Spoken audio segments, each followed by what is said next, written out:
مزد کاری زیردستانتان را سر وقت پرداخت نمایید و با بهانه های از معاش آنها کم نکنید. بعضی نفرانی که خداوند به آنها مال و دولت داده به تجارت و دکانداری مشغول هستند، معاش زیردستانشان را سر وقت پرداخت نمی کنند.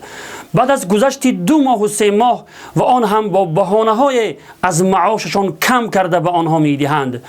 پیام دارم به هر یک تاجر و دکاندار و آن نفرانی که از معاش زیردستانشان با بهانه های کم می کنند، پیامی از جانب پیامبر خدا صلی الله علیه و سلم.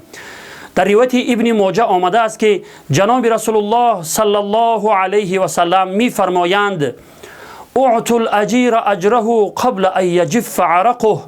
مزد کارگر را قبل از خشک شدن عرق جبینش بدهید. روایت ابن ماجه. برادران تاجر و دکاندار، آیا شما به این ارشاد جناب رسول الله صلی الله علیه و سلم عمل میکنید؟ آیا این سخن جناب رسول الله صلی الله علیه و سلم برایتان ارزش دارد؟ پس در حق زیردستانتان از الله بترسید. از همه خطرناکترین گناهی که انجام میدهید این است که با بهانه های از معاش آنها کم میکنید، حق آنها را میخورید.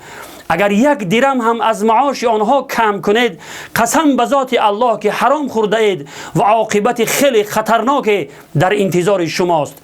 در روایت بخاری آمده است که جناب رسول الله صلی الله علیه و سلم می فرمایند: خداوند متعال می فرماید 3 نفری هستند که در روز قیامت من دشمن آنهایم و یکی از آن 3 نفر مردی است که کارگری را بگیرد و خوب او را کار فرماید و سپس مزد او را کامل نپردازد.